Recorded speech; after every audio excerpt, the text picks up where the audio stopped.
Hello friends, आपका स्वागत है हमारे YouTube channel red study and go पर। आज हम आपके लिए लेकर आए हैं BA honours political science paper 3।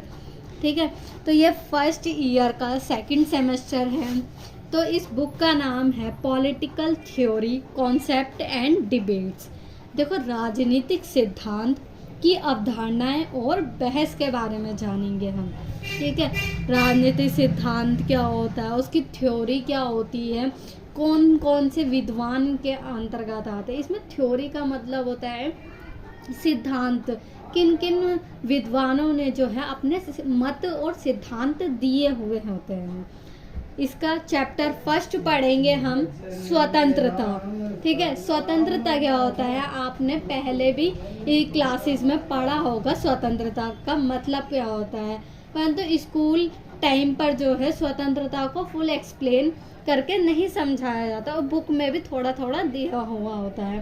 परंतु कॉलेज लेवल पर जब हम आते हैं तो स्वतंत्रता को ज़्यादा से ज़्यादा हमें एक्सप्लेन करना होता है। ठीक है, क्योंकि उसके कॉलेज के जब हम एग्ज़ाम देने जाते हैं तो 4-5 पेज जो हैं उनमें देने पड़ते हैं। ठीक, तो इसमें फर्स्ट टॉपिक आ जाता है हमारा स्वतंत्रता का अर्थ। अब स्वतंत्रता के अर्थ के बारे में हम जानेंगे कि स्वतंत्रता का एक्चुअल मीनिंग क्या होती है उसकी, और स्वतंत्रता पर जो है अलग अलग विद्वानों ने जो है अपनी अलग अलग परिभाषाएं किस प्रकार से दी है। स्वतंत्रता का अर्थ है बंधनों से मुक्ति। अब देखो, स्वतंत्रता हमें क्यों दी जाती है, व्यक्ति जो होता है अपना विकास कर पाए, अलग अलग प्रदेशों में जाकर अपना व्यापार कर पाए, अपना व्यवसाय कमा पाए, ताकि वह व्यक्ति जो है अपना पूर्ण विकास कर पाए। तो जब व्यक्ति पर बंधन लगा दिए जाते हैं तो वह अपना विकास जो है नहीं कर पाता। तो स्वतंत्रता का मतलब क्या होता है, बंधनों से मुक्ति। जो समाज में जितने भी नियम कायदे कानून बनाए गए हैं उसे थोड़ा सा कम करके, ठीक है, उसे स्वतंत्रता कहते हैं। बंधनों से मुक्ति ही क्या है, हमारी स्वतंत्रता कहलाती है। स्वतंत्रता को अंग्रेजी भाषा में लिबर्टी कहा जाता है। अब स्वतंत्रता को जो है अंग्रेजी भाषा में हम क्या कहेंगे, लिबर्टी कहेंगे, जो यूनानी शब्द लिबर से बना है। अब यूनान के जो देश होते हैं, ठीक है, तो उन्होंने वहाँ से जो विकसित हुआ है क्या, हमारा लिबर शब्द, और लिबर का अर्थ होता है स्वतंत्र होना। ठीक है, अंग्रेजी भाषा में हम लिबर्टी कहते हैं और हिंदी में कहेंगे स्वतंत्र होना। स्वतंत्रता पर अलग अलग विद्वानों की अलग अलग राय है। अब देखो, स्वतंत्रता कोई को जो एक्सप्लेन करा कोई एक ही व्यक्ति ने नहीं करा, अलग अलग विचारकों ने किया। ठीक है, और उनके अलग अलग मत या राय रही है। कोई स्वतंत्रता का अर्थ बाहरी सत्ता से मुक्ति की बात करता है। देखो, बाहरी सत्ता का मतलब है कि जब सरकार जो है नियम कायदे कानून बना देती है तो उसको बाहरी मुक्ति चाहिए होती है लोगों को अपने जीवन जीने के लिए। तो जब हम नियम बंधनों में कटौती कर देंगे तो ही हम स्वतंत्रता को क्या कर सकते हैं, प्राप्त कर सकते हैं। तो कुछ विद्वान ये कहते हैं।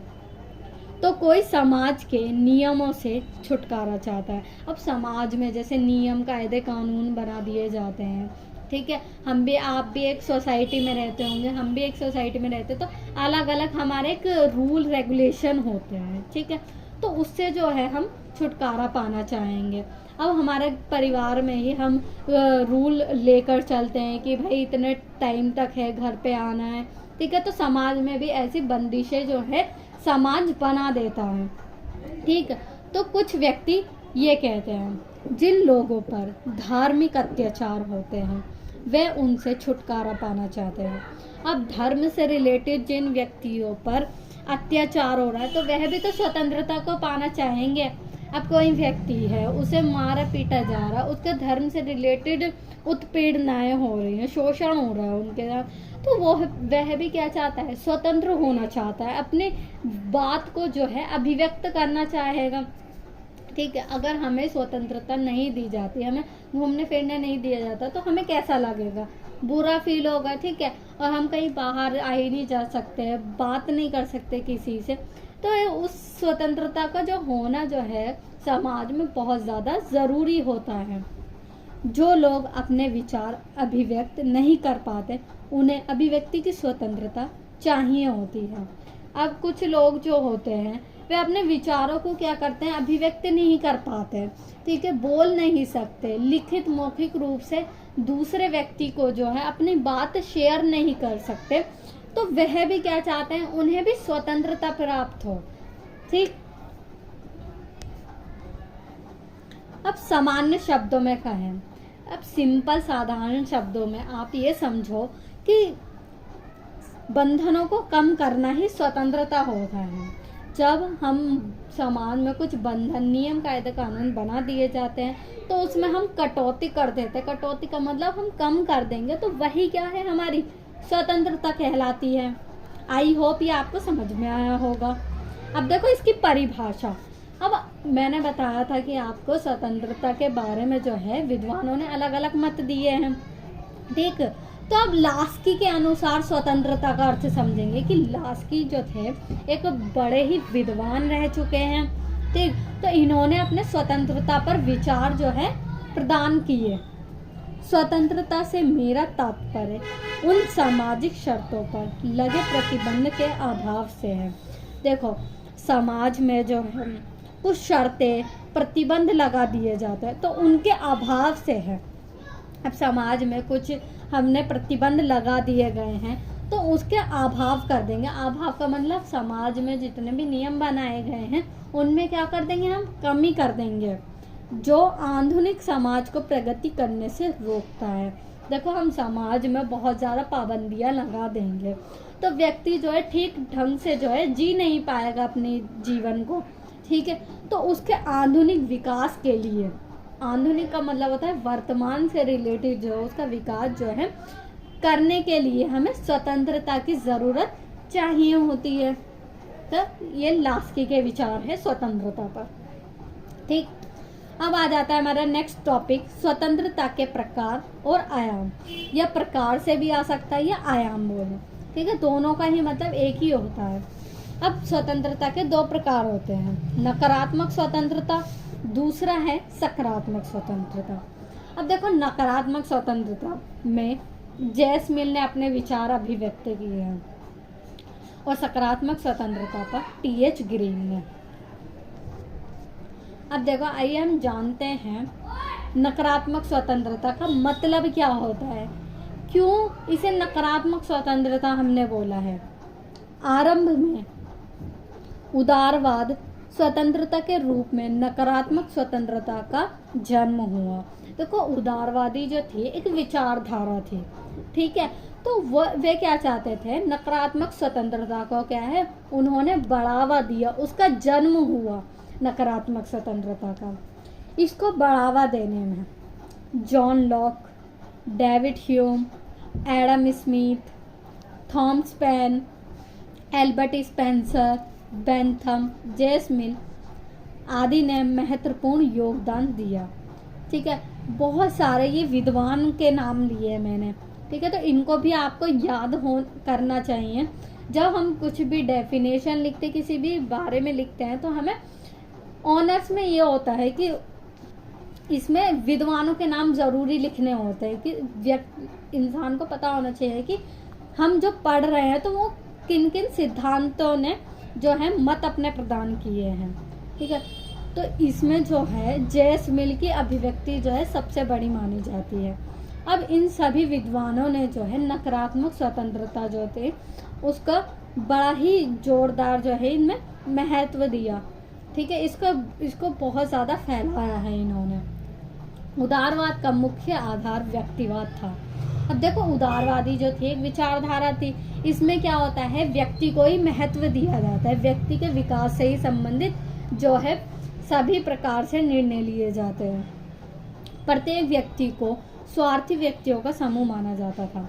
अब प्रत्येक व्यक्ति जो होता है, अब हम जो हैं रहते हैं, ठीक है, आप अलग व्यक्ति और मैं अलग हूँ, तो अब मैं क्या चाहूँगी कि मेरा विकास हो, ठीक है, तो हर कोई व्यक्ति जो है आज के टाइम पर जो है स्वार्थी है, ठीक है, अपना ही विकास चाहता है, तो वह नकारात्मक स्वतंत्रता के अंतर्गत आता है। ये विचारक मानते थे कि व्यक्ति की इच्छा के विरुद्ध जो प्रबंधन लगाए गए हैं उसे समाप्त कर देना चाहिए, ठीक है। अब व्यक्ति पर जो है प्रतिबंध हम लगा देते हैं और व्यक्ति के विरुद्ध लगाते हैं, तो जो है उसे समाप्त कर देना ही हमारी नकारात्मक स्वतंत्रता कहलाती है। अब नकारात्मक स्वतंत्रता इसे क्यों कहा गया है, क्योंकि इसके अंतर्गत जो है व्यक्ति को ज़्यादा स्वतंत्रता प्रदान करी है और किसी अन्य व्यक्ति के बारे में जो है सोचा नहीं गया, और इसमें जो है केवल एक ही व्यक्ति को महत्व दिया जाता है, ठीक है। अब समाज में मान लो हमारे नियम कायदे कानून जो है बना दिए जाते हैं, ठीक है, तो वह हमारे विरुद्ध है, हमें पसंद नहीं है वो रूल, तो जो व्यक्ति के विरुद्ध जो प्रतिबंध हमने लगाया उसे क्या कर देना चाहिए, समाप्त कर देना चाहिए। तो यही नकारात्मक स्वतंत्रता होती है हमारी। इसका अर्थ यह होता है कि बंधनों का अभावी स्वतंत्रता है। हम बंधन जो है जितने ज़्यादा कम करेंगे उतना ही हमारी स्वतंत्रता के मिलेगी हमें। आर्थिक, राजनीतिक, धार्मिक, ये सभी बंधन नहीं होने चाहिए। आर्थिक का मतलब है जैसे हमें व्यापार करने से नहीं रोकना चाहिए। राजनीतिक में मतलब कि मतदान जैसे हो रहे हैं तो उसमें हम चुनाव प्रणाली में खड़े हो सकते हैं, ठीक है, अपनी एक स्वयं की पार्टी बना सकते हैं। तो ये स्वतंत्रता जो है एक व्यक्ति को होनी चाहिए। धर्म से रिलेटेड जो है अपने स्वतंत्र अपने धर्म को मानने का अधिकार होना चाहिए व्यक्तियों को, ठीक है, उसका प्रचार प्रसार करना चाहिए, ठीक है। और राज्य का जो है न्यूनतम हस्तक्षेप होना चाहिए। अब राज्य जो है इसमें कम से कम हस्तक्षेप करेगी तो ही बेहतर है। अब ये कौन विद्वान कह रहे हैं, जो मैंने आपको ऊपर बताए हैं। नकारात्मक स्वतंत्रता पर सबसे बड़ी अभिव्यक्ति जे.एस. मिल की ऑन लिबर्टी है। अब ये जो है विद्वान थे जे.एस. मिल, इन्होंने अपनी पुस्तक लिखी थी ऑन लिबर्टी। ऑन लिबर्टी में इसमें इन्होंने नकारात्मक स्वतंत्रता के बारे में जो है बहुत ज़्यादा वर्णन किया हुआ है। उनका कहना है कि प्रत्येक व्यक्ति को अपनी इच्छा अनुसार जीने का अधिकार होना चाहिए, और प्रत्येक व्यक्ति को, सारे व्यक्तियों को जो है अपनी इच्छा अनुसार जो है जीवन जीने का अधिकार प्रदान होना चाहिए। अब हमारा नेक्स्ट टॉपिक है नकारात्मक स्वतंत्रता के महत्वपूर्ण बिंदु। अब नकारात्मक स्वतंत्रता के जो है बिंदु कौन कौन से आ जाते हैं। पहला आ जाता है हमारा बंधनों का अभावी स्वतंत्रता है, ठीक है। बंधन जितने भी कम होंगे तो उसे ही स्वतंत्रता मिल पाएगी। दूसरा है व्यक्ति एक तर्कसंगत प्राणी है, उसे अपनी रुचि का ज्ञान है। देखो व्यक्ति जो होता है उसको नॉलेज है क्या क्या अच्छा है उसके लिए, क्या बुरा है, तो वह अपने हित के लिए जो है तर्क दे सकता है और अपनी रुचि के अनुसार जो है काम करता है। तीसरा पॉइंट आ जाता है व्यक्तिगत मामलों में व्यक्तिगत स्वतंत्रता होनी चाहिए। अब मैं हूँ तो मेरे अकॉर्डिंग जो है मेरी स्वतंत्रता हमें मिलनी चाहिए, ठीक है। कोई भी व्यक्ति जो है मेरी स्वतंत्रता को छीन नहीं सकता, ठीक है। तो अपने निर्णय जो है हम खुद ले सकते हैं। तो व्यक्तिगत मामलों में क्या होनी चाहिए, उन्हें स्वतंत्रता मिलनी चाहिए। चौथा आ जाता है राज्य का हस्तक्षेप न्यूनतम होना चाहिए। अब सरकार जो, अब राज्य का मतलब यहाँ पे पूरे देश से है, ना कि केवल राज्य से, ठीक। तो राज्य का जो है कम से कम हस्तक्षेप होना चाहिए, कम से कम जो है उसके रूल्स जो है बनाने चाहिए। पांचवा है राज्य के कानून व्यक्तिगत स्वतंत्रता को नहीं छीन सकते। अब राज्य जो है देश कोई सा भी नियम कायदे कानून बना रहा है तो कोई व्यक्ति के नियम उसकी स्वतंत्रता को जो है छीन नहीं सकता है।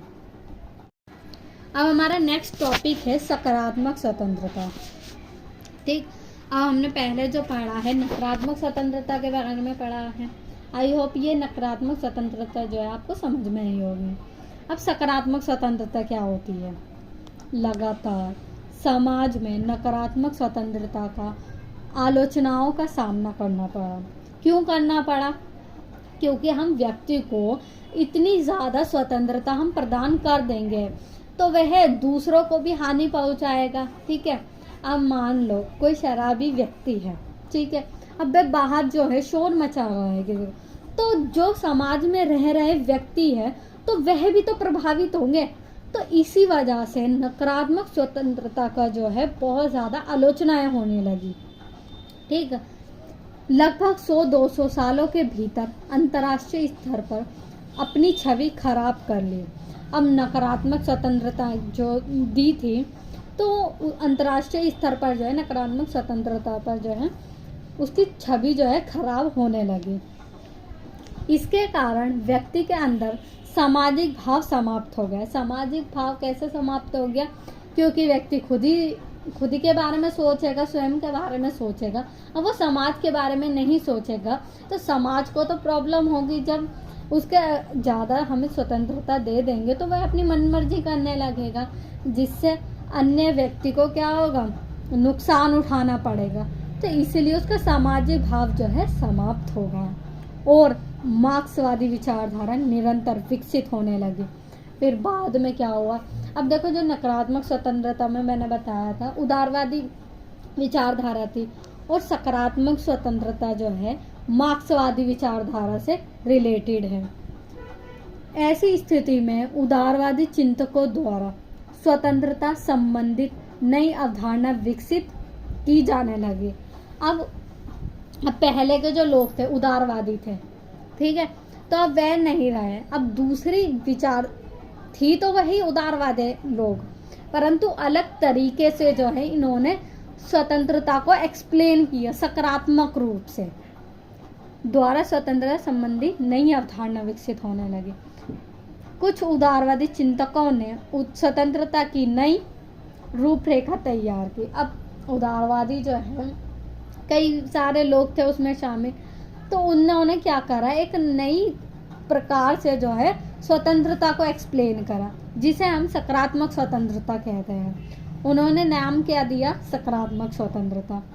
ये सामाजिक आर्थिक समानता के न्याय के साथ समाज को जोड़ती है। ये समाज को लेकर चलती है और उसके आर्थिक हित के बारे में सोचती है और पूरे समाज में जो है समानता स्थापित हो और न्याय भी स्थापित हो, तो तभी जो है सकारात्मक स्वतंत्रता जो है विकसित होगी। इसमें T H. Green, Bosanquet, Hobhouse, Laski, MacIver आदि का महत्वपूर्ण योगदान है। अब इन्होंने जो है सकारात्मक स्वतंत्रता पर जो है महत्वपूर्ण योगदान दिया। उसमें उन्होंने जो नकारात्मक में जैसे जैसमिल ने दिया, तो इसमें लास्की ने दिया, मैकाइवर ने दिया, तो ये आपको पता होना चाहिए। अब स्वतंत्रता को जो है सकारात्मक स्वतंत्रता को ग्रीन के अनुसार समझते हैं। ये भी एक विद्वान रह चुके हैं, जाने माने विद्वान थे ये।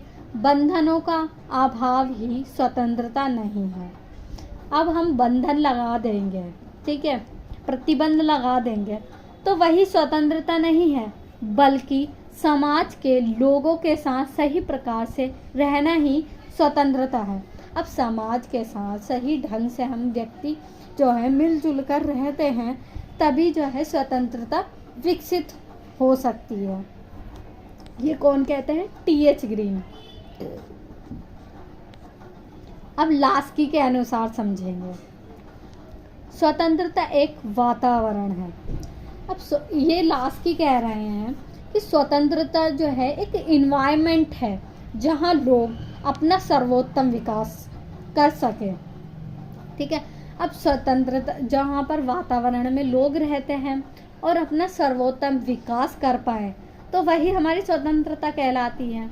अधिकारों की देन है। लास्की कहते हैं कि मनुष्य का व्यवहार सामाजिक है। मनुष्य का जो व्यवहार क्या होता है? सामाजिक होता है। समाज का मतलब समाज के हित के बारे में सोचेगा वे, जो वे करना चाहता है समाज के नाते कर सकता है। अब ये बोल रहे हैं कि समाज में बहुत सारे लोग रहते हैं, व्यक्ति जो है करना चाहता है वह काम कर सकता है, परंतु समाज के नाते कर सकता है, कोई पर्टिकुलर लोग जो है नहीं कर सकता, सदस्य के रूप में करेगा। अब समाज में जो है बहुत सारे सदस्य रहते हैं, ठीक है, तो वह जो करना चाहते हैं वह कर सकते हैं। स्वतंत्रता और बंधन एक दूसरे से जुड़े हुए हैं। अब देखो, जहाँ पर हम स्वतंत्रता देंगे, जहाँ पर हम व्यक्ति को छूट प्रदान करेंगे, तो वहीं दूसरी ओर हम बंधन भी बनाएंगे। अब हम ज़्यादा से ज़्यादा जो है लोगों को हम स्वतंत्रता प्रदान कर देंगे तो ज़्यादा नुकसान उठाने को मिलेगा। इसीलिए सरकार क्या करती है, कुछ नियम कायदे कानून जो है बना देती है, ठीक है। अब लास्की के अनुसार 3 स्वरूप जरूरी है। 3 स्वरूप जरूरी कैसे हैं? व्यक्तिगत स्वतंत्रता होनी चाहिए, व्यक्ति को जो है एक स्वतंत्रता मिलनी चाहिए। दूसरी है राजनीतिक स्वतंत्रता, तीसरी है आर्थिक स्वतंत्रता। ये आपको पता ही होगा, ठीक है। अब आते हैं नेक्स्ट टॉपिक पर, स्वतंत्रता के रूप। अब स्वतंत्रता के वैसे तो कई सारे रूप होते हैं, पर जो मेन जो है यही है 7। प्राकृतिक स्वतंत्रता पहला जो होता है, फिर दूसरा है व्यक्तिगत स्वतंत्रता, तीसरा नागरिक स्वतंत्रता, चौथा राजनीतिक स्वतंत्रता, पांचवा आर्थिक स्वतंत्रता, छठा राष्ट्रीय स्वतंत्रता, नैतिक स्वतंत्रता। अब देखो, अब इनको हम फुल एक्सप्लेन के साथ समझेंगे। अब आता है हमारा फर्स्ट पॉइंट इसमें, प्राकृतिक स्वतंत्रता क्या होती है। वह स्वतंत्रता है जो जन्म से प्राप्त हो। अब देखो, प्राकृतिक स्वतंत्रता क्या होती है, जो व्यक्ति है पैदा होता है, ठीक है, तो उसे प्राकृतिक रूप से जो है जन्म से ही स्वतंत्रता मिल जाती है। इसमें एक विद्वान है रूसो जैसे विद्वान ने प्राकृतिक स्वतंत्रता पर विशेष बल दिया। एक रूसो जो एक विद्वान थे, इन्होंने प्राकृतिक स्वतंत्रता पर जो है अपना विशेष बल दिया। रूसो मानते हैं, ये कहते हैं कि सामाजिक समझौते के कारण लोग अपने अधिकारों को खो देते हैं। अब समाज में जब हम रहते हैं तो क्या करते हैं, समाज जो है नियम कायदा कानून बना देती है, तो उससे क्या होता है, व्यक्ति की जो स्वतंत्रता जो होती है खो जाती है, मनुष्य स्वतंत्र पैदा होता है। अब ये क्या बोल रहे हैं, मनुष्य जो होता है वो स्वतंत्र पैदा होता है, पर समाज उसे बंधनों में बांध देता है। पर समाज क्या करता है, बंधनों में बांध देता है। क्यों बांध देता है? उसमें जब हम किसी सोसाइटी में रह रहे हैं तो उसमें नियम कायदे कानून जो है पहले ही हम तय कर देते हैं, तो वो जो है बंधन में बांध देते हैं। रूसो कहते हैं कि समाज में स्वतंत्रता खत्म करने वाला भी स्वयं मानव है। अब देखो, स्वतंत्रता ही व्यक्ति खुद को देता है, स्वयं को देता है, परंतु अब समाज में भी रहना है उसे, तो बंधनों का होना भी ज़रूरी होता है। तो समाज लोगों ने खुद ही स्वतंत्रता को लेकर आए और बंधनों को भी स्वयं ही बनाया। अब हमारा दूसरा पॉइंट आ जाता है, व्यक्तिगत स्वतंत्रता कौन सी होती है। टी.एच. ग्रीन कहते हैं, ये भी एक विद्वान थे, व्यक्ति स्वयं के लिए जो कार्य करता है। अब ये बोल रहे हैं कि व्यक्ति जो होता है खुद के लिए जो कार्य करता है उस पर प्रतिबंध नहीं होने चाहिए। अब क्योंकि अब आप हो, एक काम कर रहे हो, ठीक है, तो वो प्रभाव जो है आप ही के ऊपर पड़ेगा, किसी अन्य व्यक्ति को तो नहीं पड़ेगा, तो उस पर जो है प्रतिबंध हम नहीं लगा सकते। जबकि दूसरे प्रकार के कार्य में प्रभाव पड़ता है, इस कार्य पर प्रतिबंध होने चाहिए। अब मान लो जैसे शराब पीकर जो है व्यक्ति आ जाता है, तो वह समाज में हल्ला गुल्ला करता है, ठीक है, समाज के लोगों को परेशान करता है, तो इससे क्या होता है, अन्य लोग भी परेशान हो जाते हैं, ठीक है, तो उस पर जो है समाज क्या करते हैं, प्रतिबंध लगा देने चाहिए। तो उससे क्या होता है, समाज में जो है शांति बनी रहती है। दोनों प्रकार के कार्य को देखकर राज्य को यह करना चाहिए। अब हमने दोनों प्रकार के कार्य देख लिए, एक तो होता है कि एक व्यक्ति पर ही प्रभाव पड़ेगा, दूसरा कार्य ऐसा होता है कि स्वयं पर तो पड़ेगा ही, पर पूरे समाज पर भी पड़ता है। प्रथम कार्य पर प्रतिबंध ना लगाया जाए। अब प्रथम कार्य पर जो है स्वयं पर ही प्रभाव पड़ेगा, जबकि संबंधित कार्य पर वह हनन होने पर उस पर प्रतिबंध लगाया जा सकता है। अब जब समाज के लोगों को परेशानी होगी तो उस पर प्रतिबंध जो है हम लगा सकते हैं। तीसरा पॉइंट आ जाता है इसमें, नागरिक स्वतंत्रता। जो अधिकार हम और सुविधाएं हमें समाज देता है, राज्य उनकी रक्षा करता है। समाज क्या करता है, हमें बहुत सारी सुविधाएं भी प्रदान करता है, ठीक है, और समाज में रहने की अनुमति देता है, तथा राज्य उनकी रक्षा करता है। राज्य क्या करता है, हमारी रक्षा करता है, तो वो नागरिक स्वतंत्रता होती है। इससे हम नागरिक स्वतंत्रता कहते हैं। कार्य करने की स्वतंत्रता। कार्य जो है हमारा खुद का कार्य जो है हम कर सकते हैं स्वतंत्र रूप से, सभा सम्मेलन कर सकते हैं। अभिव्यक्ति की स्वतंत्रता होती है, हमें जीवित रहने की स्वतंत्रता, यातायात करने की सुविधा, धार्मिक सुविधा। इन स्वतंत्रताओं पर भी कुछ मर्यादा होती है, ठीक है। अब हम राज्य क्या करता है, बहुत सारी हमें फैसिलिटीज तो दे देता है, परंतु इसके अंतर्गत जो है एक मर्यादा भी होती है जो समाज के लिए हानिकारक होते हैं। अब समाज जो है बहुत सारे हम स्वतंत्रता जो है हम हर किसी को नहीं दे सकते, इसी वजह से हमने जो है बंधन बनाए गए जिससे लोग मनमानी नहीं करते। अब बंधन बना देंगे तो व्यक्ति क्या करेगा, अपनी लिमिट में रहेगा, अपनी लिमिट में ही काम करेगा, जिससे अन्य व्यक्ति को जो है प्रभाव नहीं पड़ेगा। तो ये नागरिक स्वतंत्रता कहलाती है। फोर्थ पॉइंट आ जाता है राजनीतिक स्वतंत्रता। नागरिकों को देश में राजनीति में भागीदारी की सुविधा राजनीतिक स्वतंत्रता कहलाती है। अब देश में जो है हम मतदान हो रहे हैं तो कोई भी व्यक्ति जो है मतदान कर सकता है, चुनाव होते हैं, ठीक है, बहुत सारी पार्टियां बननी शुरू हो जाती है, तो उसमें जो है आम व्यक्ति भी अपना खड़ा हो सकता है, चुनाव लड़ सकता है। तो यह भी हमें स्वतंत्रता जो है मिलती है। किसी भी लोकतांत्रिक देश में राजनीतिक स्वतंत्रता का महत्व अधिक होता है। अब हमारा जो देश है लोकतांत्रिक है, तो उसमें राजनीतिक स्वतंत्रता जो है हमें दी गई है। यहाँ पर लोग अपनी बात को कहने, चुनाव लड़ने, वोट डालने आदि के लिए स्वतंत्र होते हैं। अब यहाँ पर जितने भी व्यक्ति रह रहे हैं तो वे चुनाव लड़ सकते हैं, वोट डाल सकते हैं, ठीक है, किसी को भी चुन सकते हैं अपनी सरकार के रूप में। तो ये जो होती है हमारी राजनीतिक स्वतंत्रता थी। पांचवी स्वतंत्रता जो है हमारी आर्थिक स्वतंत्रता है, ठीक है। पैसे से रिलेटेड कहें हम, इसे धन से रिलेटेड कहते हैं, ठीक है। तो आर्थिक स्वतंत्रता से तात्पर्य राज्य के सभी व्यक्तियों को न्यूनतम आवश्यकताओं की पूर्ति कराने से है। देखो आर्थिक स्वतंत्रता, हाँ, राज्य में बहुत सारे व्यक्ति रहते हैं, ठीक है, उनकी न्यूनतम आवश्यकता कौन सी होती है? न्यूनतम आवश्यकता का मतलब है रोटी, कपड़ा, मकान। हर एक व्यक्ति की जो है यही नीड होती है, और आप भी यही चाहते होंगे कि हमारी भी ये ज़रूरतें जो है पूरी हो जाएं, ठीक है। तो उसकी जो है आर्थिक स्वतंत्रता की पूर्ति होती है। इसका अर्थ यह हुआ कि सभी लोगों के पास काम का अधिकार हो। इसका मतलब है कि जितने भी समाज में व्यक्ति रह रहे हैं वह काम का अधिकार उसे प्राप्त है, ठीक है, ताकि वह अपना विकास कर पाए, ठीक है, और ये ज़रूरतों को पूरा कर पाए, लोग अपनी इच्छा से कार्य कर पाए।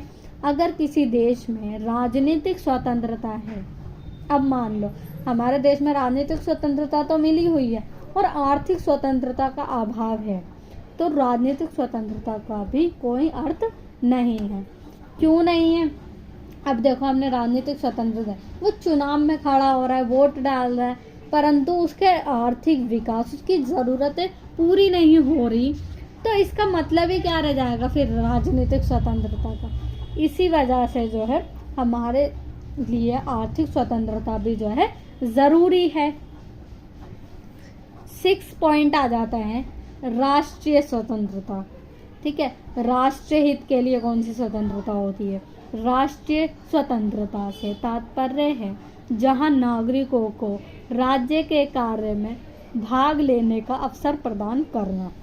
अब देखो, राज्य में बहुत सारे नागरिक रहते हैं, तो राष्ट्रीय हित के लिए जो भी अवसर होते हैं सभी व्यक्ति इसके अंतर्गत आ सकते हैं। देश की राष्ट्रीय गतिविधियों में ज़रूरत पड़ने पर या अपनी जिम्मेदारी को खुद समझने का अधिकार, अपने जिम्मेदारी को खुद समझते हैं, ठीक है, तो उसे हम राष्ट्रीय स्वतंत्रता कहते हैं।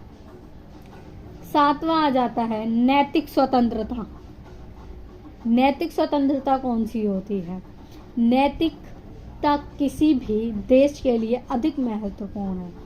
देखो, नैतिकता का मतलब होता है कि देश का जब विकास हो सकता है तभी होगा तब देश में शांतिपूर्ण तरीके से, और समाज का जो चरित्र होगा वह भी अच्छा होना चाहिए, तो तभी हम नैतिक विकास कर पाते हैं। नैतिक विकास देश का विकास बनता है, ठीक है। जब नैतिक विकास होगा, जब समाज का विकास होगा, तो पूरे देश का भी विकास शुरू होने लगेगा।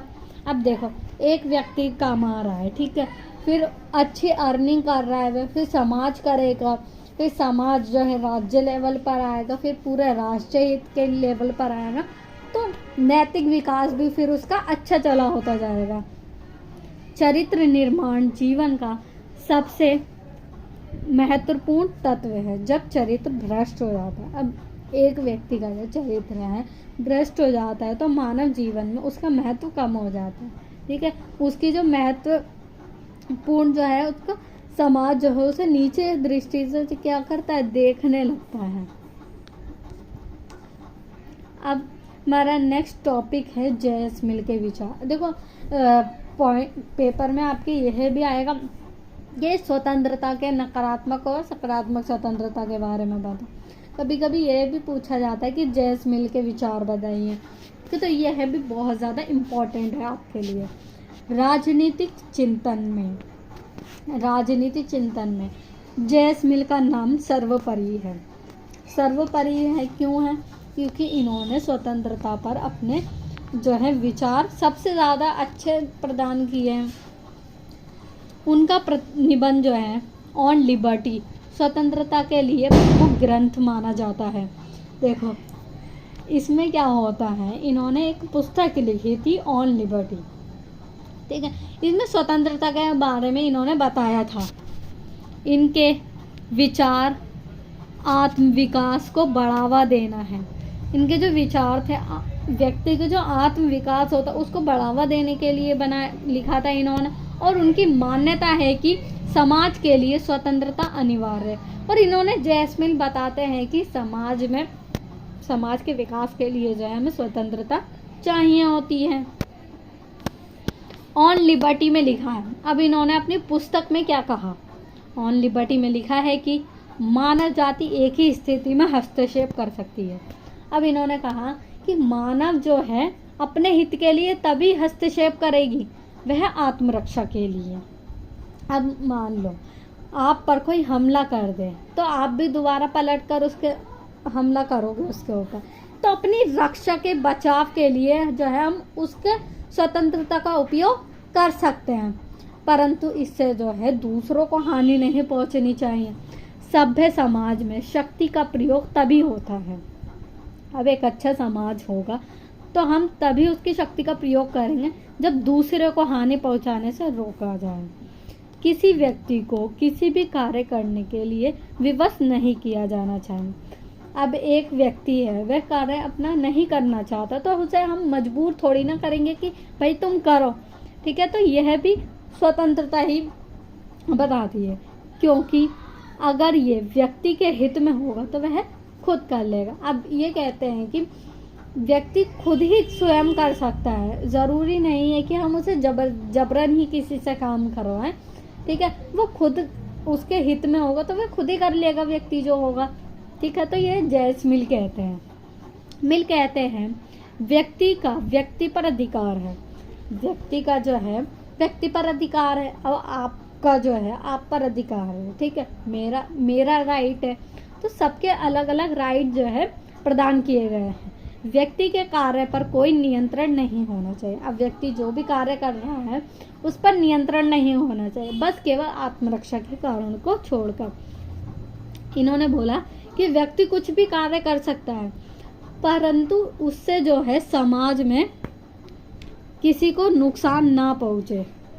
मिल के द्वारा कार्यों को 2 वर्गों में बांटा गया है, स्व संबंधी और पर संबंधी। ये जो है आपका क्लास 11th का जो है चैप्टर 2 है, मैंने उसमें बताया है। आपको नहीं समझ में आता है तो आप उस वीडियो को भी देखें, मैं डिस्क्रिप्शन बॉक्स में मिल जाएगा आपको वो लिंक, ठीक है। और ये आपके बहुत ज़्यादा इजी नोट्स करके मैंने बनाए हैं आपके लिए। आई होप ये आपको समझ में आया होगा। इसे ज़्यादा से ज़्यादा शेयर करिएगा और लाइक कमेंट भी ज़रूर करें। धन्यवाद।